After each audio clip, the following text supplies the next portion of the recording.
Hello there, welcome to HFY Sci-Fi Galaxy, where humans face the unknown, outsmart the impossible, and turn every test into victory. So sit back and let the story begin. The first thing Reed Calloway heard was arguing. Not one voice. Not two. At least four, maybe five, all talking over each other in languages that tangled together like wires pulled from the same broken machine. He could not understand most of it. His ears were full of something thick and heavy, like cotton soaked in water. His eyes would not open properly. One stage shut completely. The other gave him a thin slice of pale white light and blurry shapes moving fast above him, but he was on a floor. That much he knew. The surface under him was cold and smooth, and it pressed against his cheek like a slab of refrigerated metal. He could feel the vibration of the station through it, a low, constant hum that ran up through his jaw and into his skull if he tried to move his arm. It did not respond the way he expected. It shifted maybe 2 inches and then stopped, like the signal from his brain had gotten lost somewhere along the waypoint. One of the blurry shapes crouched down near his face. It was tall and gray, with long fingers that moved quickly across a device he could not focus on. A Sarathi. He had seen enough of them in his years out on the frontier to recognize the shape, even through one half-open eye. The Sarathi spoke to someone behind it. The words were clipped and precise. Reed caught one phrase that the translator chip behind his ear managed to process. Not showing viable, but he decided to disagree with that. Water, he said, or tried to. What came out was closer to a scrape of air against dry tissue. But the Sarathi stopped moving. The arguing around him dropped half a volume. Something had registered that he was alive. That seemed to annoy several people in the room. They brought him to the medical station properly after that, lifted him onto a transport surface, ran him through 3 different scanning arches. The first 2 flagged him as deceased. He heard the soft error chime each time and found it faintly insulting. The third scan found a pulse. The fourth confirmed it.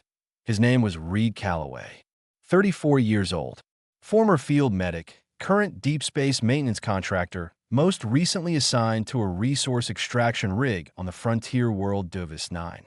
The rig had collapsed 11 days ago, following a subterranean pressure failure. The lower bay, where Reed had been working, had sealed off from the rest of the structure. Emergency teams had assumed no survivors. They had been almost right. The Surathi physician in charge of his case was named Dr. Vaughn.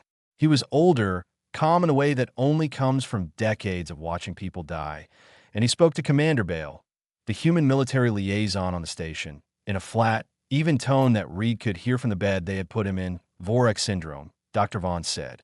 Final stage. Commander Bale asked what that meant for the patient. Doctor Vaughn said that Vorex syndrome was a multi-organ condition caused by exposure to a specific biological contaminant found in the lower rock layers of certain frontier worlds. It was well documented in Sarathi and Dron populations. In those species, even early-stage cases had a poor prognosis. Final stage meant the contaminant had crossed into the bloodstream and had begun breaking down organ tissue at the cellular level. Bale asked again, "What does it mean for the patient?" Doctor Vaughn said, 0% survival probability. Even with full treatment resources, the damage was too advanced. The syndrome was not survivable at this stage. The patient had days, possibly hours. The fact that the patient had survived 11 days in a collapsed rig with no medical support while carrying a final stage infection was, from a purely statistical standpoint, something Dr. Vaughn did not have a category for. He said he would prepare the appropriate documentation. Reed lay in the bed and listened to all of it. He could not see Dr. Vaughn's face from where he was. He could not see Bale's either. He stared at the ceiling of the ward, pale and curved, lit by long strips of soft blue light, and he processed the information the way he had learned to process bad information in the field. Slowly, without rushing toward panic. 0% that he had heard bad odds before. He had worked 3 years on frontier rigs where the safety margins were written by people who had never been within 6 systems of the actual work. He had pulled a colleague out of a pressurized shaft rupture with one functioning hand and a strip of emergency sealant tape. He had spent 11 days on a cold floor eating emergency ration paste, and talking to himself to stay awake. 0.0% was a number. Numbers came from models. Models were built on data. And the data, as far as anyone in this room was concerned, had never included Reed Calloway. That a young Sarathi came to check his fluid line. She was smaller than Dr. Vaughn, with large pale eyes that moved quickly and missed nothing. She adjusted the line, checked the reading on the monitor, and was about to leave when Reed turned his head toward her. "Water," he said, clearer this time. She looked at him for a moment, and she got him water. She stood there while he drank it, slowly, in careful sips, watching his face the whole time. When he finished, he looked at her and said, "More." She got him more, and as she refilled the cup, she glanced toward the doorway, where Dr. Vaughn was still speaking with Commander Bale, and she thought about what her senior colleagues always said, that patients who have accepted the end go quiet. Reed Calloway was not quiet. He finished the second cup and held it out for a third. Dr. Vaughn had already filed the pre-death report by the time the night cycle began on Kalos 7. It was a routine document. He had filled it out hundreds of times over his career. Patient name, species, condition, prognosis, estimated time remaining. He had done it without much thought, the way a person signs a form they have read so many times the words no longer register. BY hour 12 of Reed's palliative care. The routine had started behaving strangely. The monitors beside Reed's bed were supposed to show a slow and steady decline. That was how Vorex syndrome worked in its final stage. The numbers went down. Organ function decreased in a predictable sequence. Dr. Vaughn had seen it enough times to know the pattern the way he knew his own breathing. Reed's numbers were not going down. They were not going up either. That was the part that made no sense. They were holding, badly, unevenly, like a structure held together with the wrong materials and too much pressure, but holding. His immune response had spiked during the early hours in a way that the monitoring system flagged as catastrophic. Fever levels that should have caused permanent brain damage had come and gone. Reed had sweated through 2 sets of medical coverings and asked for cold water both times. Sura had brought the water both times. She had not been assigned to Reed's case specifically. She was a junior medical assistant with a rotation that covered the entire ward. But she kept finding reasons to be near his bed. She adjusted his fluid line more carefully than necessary. She checked his temperature readings twice when once was enough. She brought him an extra nutrient pack during the mid-cycle meal and stood nearby while he ate it, watching the way his hands moved, the way his jaw worked, the way his eyes tracked the room with slow but deliberate attention. She had seen patients in final stage Vorex before. They did not look like this. During the low hours of the night cycle, when the ward was quiet and most of the staff had rotated out, she pulled a chair close to his bed and stayed there. Reed was awake. He was almost always awake, which was itself unusual. Patients at this stage slept most of the time. She asked him where he was from. He told her about the city. A large one, on the eastern side of the continent, where most of the heavy industry had been concentrated for 200 years. The air there had been thick with particulate matter since before his parents were born. Half the people in his neighborhood had some kind of respiratory condition. 3 of the kids he grew up with had immune disorders before they were 10 years old. He himself had been sick constantly as a child. Not seriously, never seriously enough to stop him, but constantly. Colds that turned into chest infections. Infections that his body eventually crushed through sheer, stubborn biological force that he said it almost like a joke. Like his immune system had spent 30 years training for something terrible and had finally found its exam. Sura did not laugh. She wrote it down instead. Commander Bale came by near the end of the night cycle. He was a practical man who dealt with facts the way an engineer deals with load-bearing calculations. Not unkindly, but without room for wishful thinking. He had a folded document in his hand. Next of kin notification. He had drafted it the previous evening when Dr. Vaughn had given the prognosis. He set it on the small table beside Reed's bed. Reed looked at it. He reached out with one unsteady hand, picked it up, and tore it in half. Then he tore the halves again. He let the pieces fall onto the bed cover and looked at Bale without saying anything. Bale looked back at him for a long moment. Then he picked up the pieces, folded them, and put them in his jacket pocket. He left without speaking. Dr. Vaughn reviewed the updated scans before the morning cycle began. He stood in front of the display, for longer than usual. The data was not showing improvement. He was not going to claim that. But it was not showing the expected decline either. And in Vorek's syndrome final stage, the absence of decline was medically equivalent to climbing a vertical wall with no equipment. That IT should not be possible. He pulled up the pre-death report on his terminal. He looked at it for a moment. Then he moved it from the active queue into a separate folder, unlabeled, and closed the screen. He did not know why yet. He only knew that filing it felt premature in a way it had never felt before. And Dr. Vaughn had learned over 40 years of medicine to pay attention to the things that felt wrong, even when the data said otherwise. He would review the scans again in 6 hours. Reed woke up angry on the 4th day. Not the slow, foggy irritation of a sick man uncomfortable in a hospital bed. A clear, focused anger, the kind that comes when a person has had enough time lying still to think about their situation and has decided they do not like it. That he waited until Dr. Vaughn came by for the morning review. Then he spoke. He said he wanted active treatment. Real treatment. Not pain management, not comfort protocols, not the medical equivalent of being wrapped in a blanket and told to wait. He wanted the syndrome addressed directly to Dr. Vaughn listened.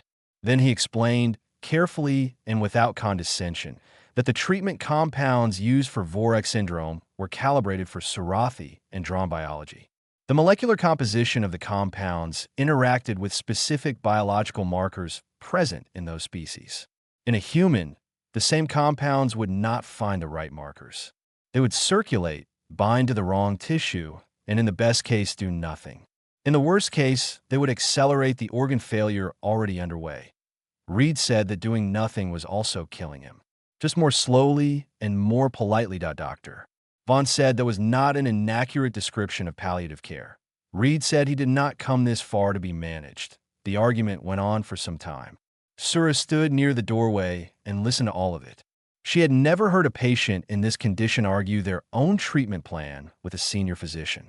Most patients at this stage were either unconscious or too exhausted to form full sentences.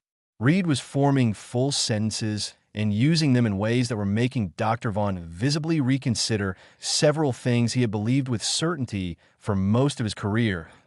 In the bed across the ward, an elderly drawn patient named Greth lay listening with his eyes half closed.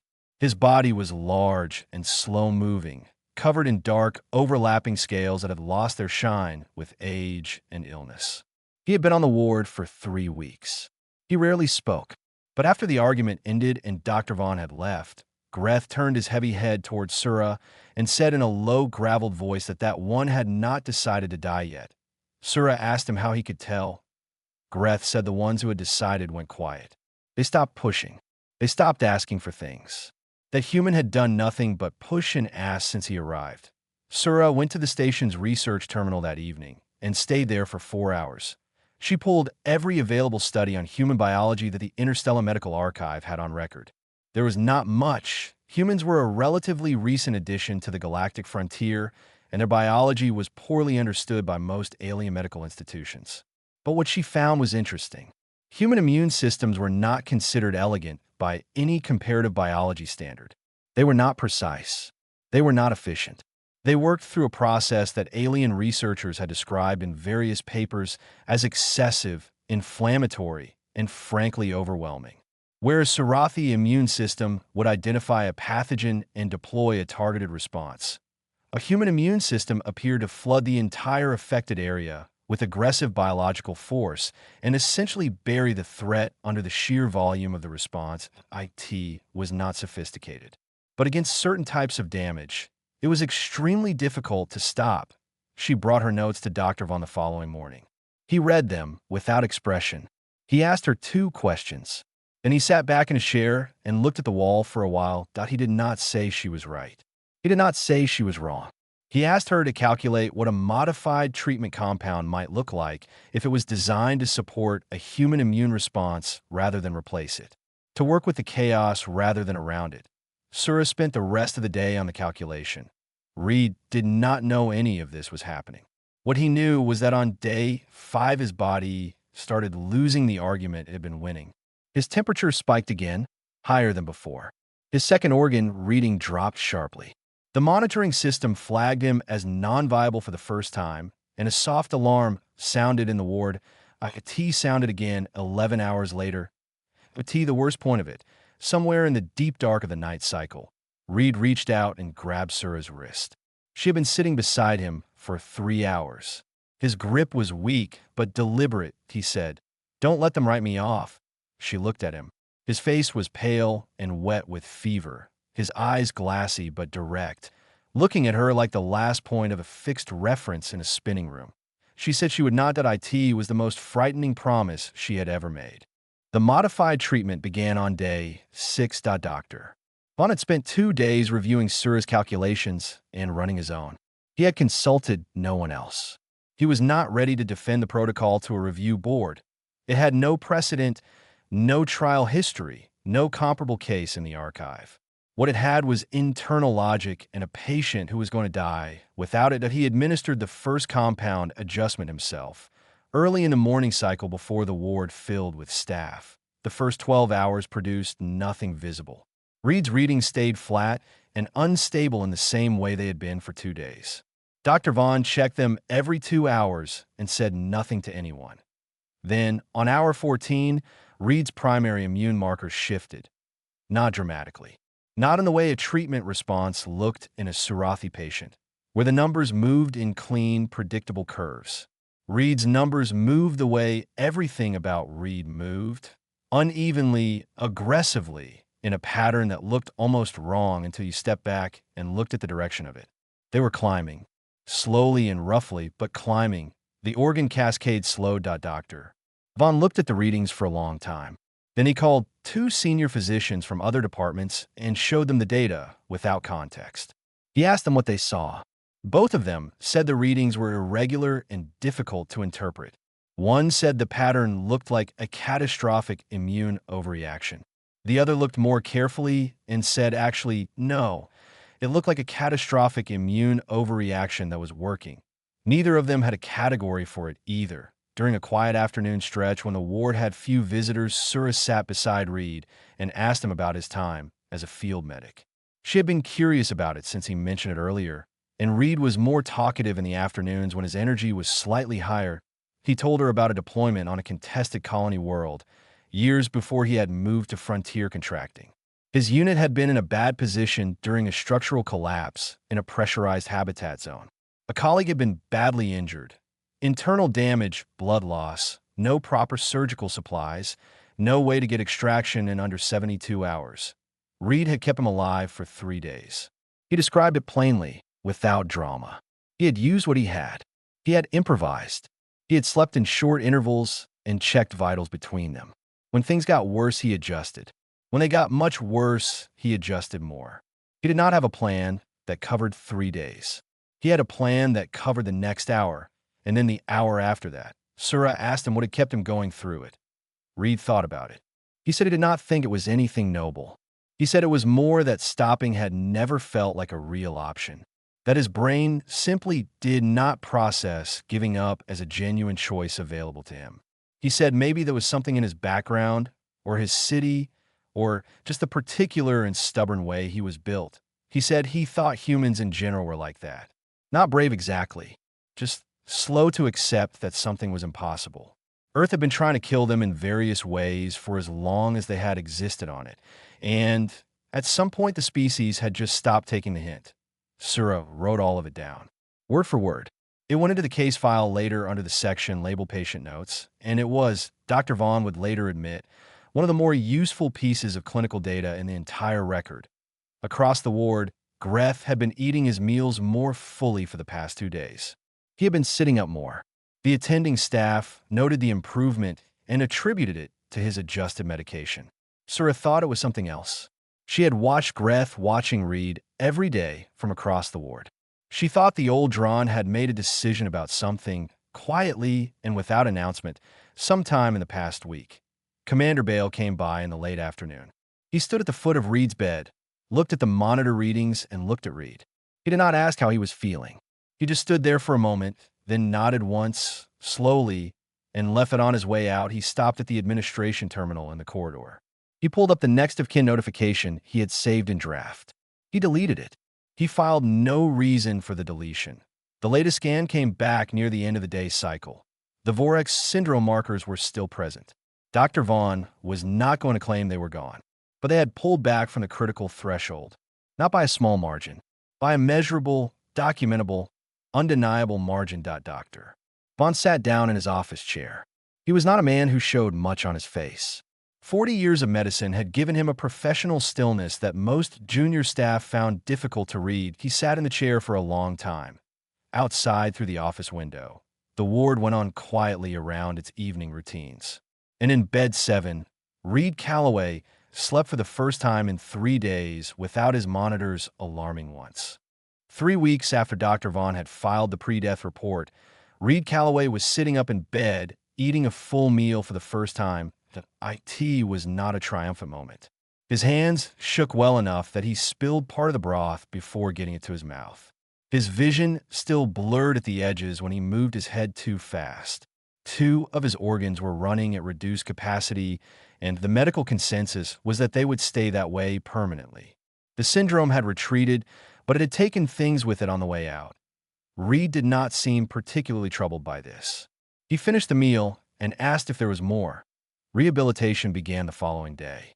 It was difficult in the way that real physical recovery is always difficult. Not dramatic, not cinematic, just hard and slow and repetitive. Reed worked with a Surathi rehabilitation specialist every morning. He walked the corridor with support rails on both sides, covering short distances that felt much longer than they were. His legs were unsteady. His breathing tired faster than he expected. He complained about all of it consistently and in detail to anyone nearby. He never missed a session. Sura continued spending time with him during the recovery period. Their conversations had shifted from medical exchanges to something easier and more ordinary. She had begun teaching him basic Surathi hand signals, a secondary communication system used when voice was not possible. Reed was a poor student. He kept mixing up the signs for understood and I disagree, which Sura pointed out was probably not accidental. He taught her card games in return. Old Earth games that required no equipment except a standard deck and some patience. Sura won consistently enough that Reed began accusing her of calculating probability margins in her head during play. She did not deny it. Dr. Vaughn spent considerable hours during this period working on the formal case documentation for the Interstellar Medical Archive. It was the first recorded case of a human surviving Vorex syndrome. The document needed to be precise. It needed to account for the modified treatment protocol, the biological factors, the timeline, and the outcome. It also needed to account, honestly, for the parts that the data did not fully explain, the stretches of Reed's survival that fell outside what the treatment alone could justify. Dr. Vaughn wrote those sections carefully. He did not speculate beyond what the evidence supported, but he did not erase the gaps either. A scientist of his experience knew that gaps in a model were information. They meant the model was incomplete. They meant there was something left to understand. Near the end of the 3rd week, a small delegation arrived at Kalos, 7 from the Frontier Mining Consortium. They had 17 workers, most of them human, who had been on or near Duvist, 9 during the period of contamination. Low-level exposure, likely, but unconfirmed. They wanted to know what the medical reality was and what it meant for their people. The station's administration arranged for them to speak with Dr. Vaughn and the senior medical staff. But they also asked, quietly, if the human patient would be willing to speak with them. Reed agreed that he spoke to them from his recovery bed, propped up against the back rail with his meal tray pushed aside. He told them everything honestly. He told them what the syndrome felt like. He told them about the 11 days on the floor of the collapsed rig and what it had taken to stay present through that. He told them about the treatment and how rough the process had been and that recovery was not clean or quick. He did not make it sound like a victory speech. He made it sound like what it was, a long, ugly, uncertain fight that had gone one way for him and might go differently for someone else. He told them the best thing their workers could do was get to medical care early and push hard for active treatment. From the first hour point, one of the delegation representatives, a heavy-set human man with tired eyes, asked Reed directly, what made the difference? What was the thing that actually kept him alive through it?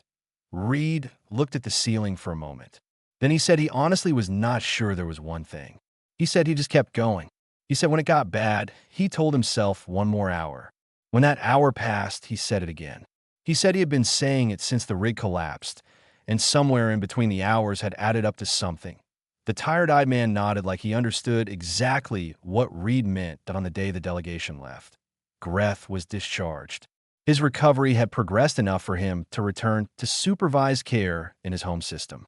He made his way slowly through the ward on the morning of his discharge, stopping to acknowledge the staff who had treated him with small formal drawn gestures. He stopped last at Reed's bedside. He stood there for a moment, his large-scaled body casting a wide shadow across the bed. Then he placed one heavy hand gently on Reed's forearm. It was a brief contact, measured and deliberate. A drawn gesture that had no direct translation but carried a meaning that was understood across most species who had spent time in drawn company. Reserved for those who had survived something that should not have been survived, that he said nothing. He did not need to. Reed watched him go down the corridor and through the ward exit. Sura stood nearby and asked quietly if he was all right, that he said yes.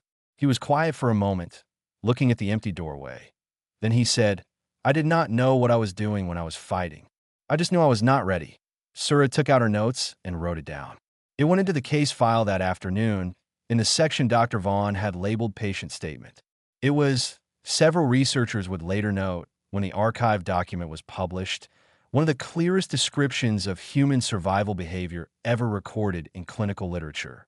The discharge paperwork for Reed Calloway was 4 pages long. IT listed his admission condition, the treatment course, the complications, the recovery timeline, and the final medical status.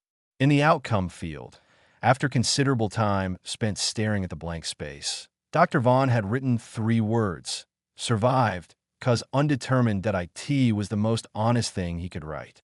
The modified treatment had contributed. Reed's own biology had contributed more. The exact proportion of those 2 things and what lay behind the biology itself was something the medical archive document would examine for years without arriving at a complete answer. Reed signed the paperwork with a hand that still shook slightly. He did not comment on the outcome field. The morning of his discharge, the station felt different.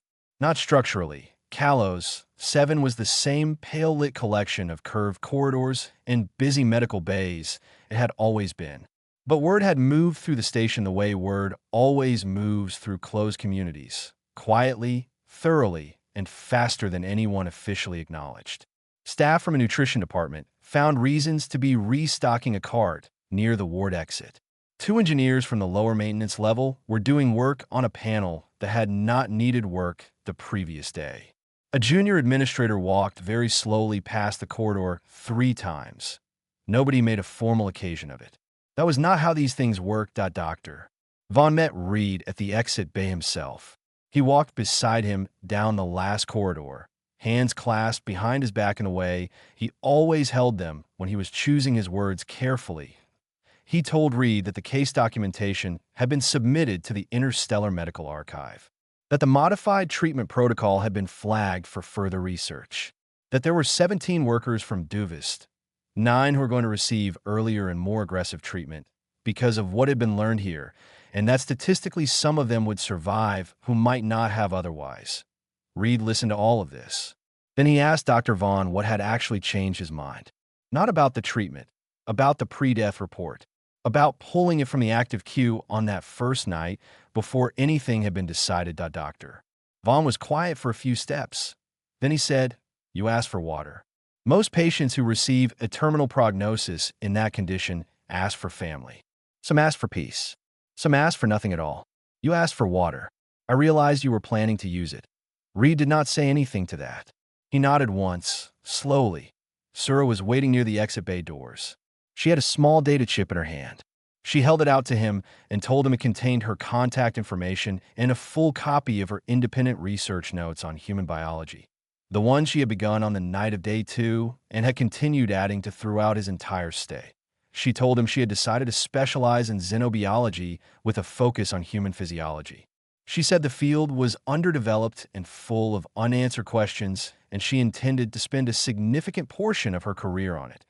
Reed said that was an excellent way to spend a career being confused. She said she was counting on it. Commander Bale was at the bay entrance. He did not make a speech. He did not need to. He held out his hand, and Reed shook it. And the handshake lasted a moment longer than a formal one would. And that was enough. The shuttle was a small transit vessel. Nothing remarkable, smelling faintly of recycled air and fuel compound away all Frontier shuttles did. Reed settled into the seat beside the port window and buckled in with hands that moved more steadily than they had a week ago. Not perfectly, but more steadily. The shuttle pulled away from Kalos 7 slowly, following the departure lane out and around the far side of the station. Through the window, Reed watched the station's hull slide past, all its lights and bays, and the endless small movements of a medical facility that never fully stopped. Then the station fell behind, and there was only the deep dark of open space and the dim red star sitting at the center of it all, burning low and steady the way it had been burning for billions of years before anyone had built anything near it.